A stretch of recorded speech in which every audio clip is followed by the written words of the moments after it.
Hello and welcome students, আশা করি তোমরা সকলেই খুব ভালো আছো। জ্ঞানজ্যোতি কোচিং সেন্টারের পক্ষ থেকে তোমাদের সবাইকে আরো একবার স্বাগত। তো আমি মীরা ম্যাম, আমি আজ তোমরা যারা যারা এসকেবি ইউনিভার্সিটির আন্ডারে পড়ছো, তোমাদের ফার্স্ট সেমিস্টার মাইনর পেপার যে রয়েছে বেঙ্গলি সিলেবাসের, সেই সিলেবাস ভিত্তিক আজ যে টপিকটা নিয়ে আমি আলোচনা করবো সেটা হচ্ছে তত্ত্ববোধিনী পত্রিকার উদ্দেশ্য। ঠিক আছে, এর আগের ক্লাসে কিন্তু আমি তত্ত্ববোধিনী পত্রিকার সম্পর্কে আলোচনা করেছি।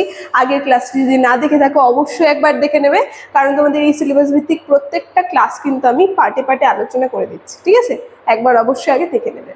ক্লাসটি শুরু করার পূর্বে তোমাদের সঙ্গে আগে একটা খুবই গুরুত্বপূর্ণ ইনফরমেশন আমি জানিয়ে দিয়ে যাই।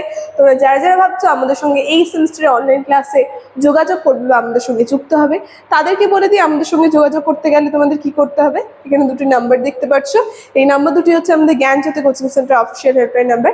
যে কোনো একটি নাম্বারের সঙ্গে যোগাযোগ করে আমাদের সঙ্গে যুক্ত হয়ে যেতে পারবে। তার সঙ্গে তোমাদের এই সেমিস্টার কোর্স ফি কি আছে সেটা বলে দিচ্ছি। এসকেবির আন্ডারে যারা যারা পড়ছো, ফার্স্ট সেমিস্টারের কোর্স ফি কিন্তু রাখা হয়েছে 599। ঠিক আছে, যারা যারা ভাবছো আমাদের সঙ্গে যোগাযোগ করবে, খুব তাড়াতাড়ি এই নাম্বার দুটির মধ্যে যে কোনো একটি নাম্বারের সঙ্গে যোগাযোগ করে আমাদের সঙ্গে যুক্ত হয়ে যেও। দেখ, ক্লাসের আলোচনায় চলে যাই আমি। প্রথমে বলেছি আজকের আলোচনার টপিক হচ্ছে আমার তত্ত্ববোধিনী পত্রিকার উদ্দেশ্য।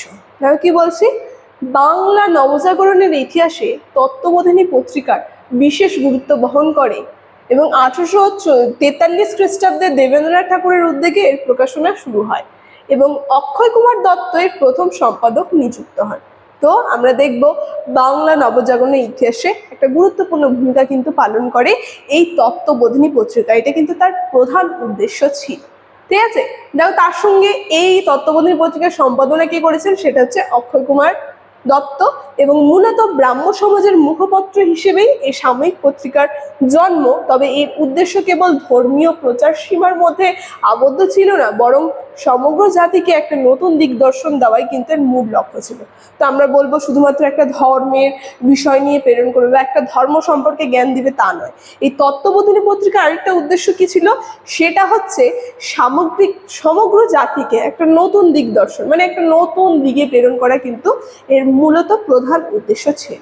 না কি বলছি, এই পত্রিকার প্রধান উদ্দেশ্য ছিল সমাজ সংস্কারকে গতিশীল করা, তৎকালীন বাংলায় প্রচলিত নানা কুসংস্কার, অন্ধবিশ্বাস ও সামাজিক অশিক্ষার বিরুদ্ধে এটি ধারালো কদম চলায়। মানে সেই তৎকালীন সময় যে রয়েছে বিভিন্ন সমস্যা যে রয়েছিল, বিভিন্ন অন্ধবিশ্বাস ছিল, তার সঙ্গে বিভিন্ন কুসংস্কার ছিল, সেটার বিরুদ্ধে কিন্তু কলম ধরেছিল এই তত্ত্ববোধিনী পত্রিকা। ঠিক আছে, না বলছে সতীদাহ প্রথা, এই সম্পর্কে আমরা সকলেই শুনেছি। সেই সময় একটা কুখ্যাত প্রথা সতীদাহ প্রথা। এই নিষেধের মতো যুগান্তকারী সংস্কার আন্দোলনের পরে সমাজে যে পশ্চাৎপদরা রয়ে গিয়েছিল সেই অন্ধকার দূর করার লক্ষ্য নিয়ে কিন্তু এই পত্রিকা আবির্ভাব। মানে এটা সেই সমাজ থেকে দূর করে দিয়েছিল, কিন্তু তারপরে কিছু কিছু অন্ধবিশ্বাস, কিছু কিছু কুসংস্কার কিন্তু সমাজে থেকে গিয়েছিল, এবং সেগুলি দূর করার উদ্দেশ্যে কিন্তু এই তত্ত্ববোধিনী পত্রিকার কিন্তু আর কি প্রধান উদ্দেশ্য ছিল। ঠিক আছে, তাই বলছে এর প্রধান লক্ষ্য ছিল। দেখো তারপর কি বলছে, আমরা দেখব অন্যদিকে ধর্মক্ষেত্র এটির উদ্দেশ্য ছিল স্পষ্ট। এটি ব্রাহ্ম সমাজের আদর্শ প্রচার করে একেশ্বরবাদ ও যুক্তি নির্ভর ধর্মচিন্তাকে সাধারণ মানুষের কাছে পৌঁছে দেয় ও ফলে অযৌক্তিক ধর্মীয় অত্যাচারের বিরোধিতা করে, যা যুক্তি এবং বিবেককে সামনে রেখে আনার প্রয়াস করে। মানে মানুষ যুক্তি ছাড়া, মানুষকে যুক্তি নির্ভর করে তোলে, যেগুলো অযৌক্তিক জিনিস সেগুলো দূর করে একটা যুক্তিবোধের চিন্তা কিন্তু সাধারণ মানুষের কাছে প্রেরণ করে। তাই বলছে শিক্ষাক্ষেত্রে পত্রিকার অন্যতম উদ্দেশ্য আধুনিক শিক্ষার গুরুত্ব বোঝানো, যা ভূগোল, এর আগে আমি আলোচনা করেছি, শিক্ষাক্ষেত্র কিন্তু একটা বিশেষ গুরুত্ব রেখে গেছে।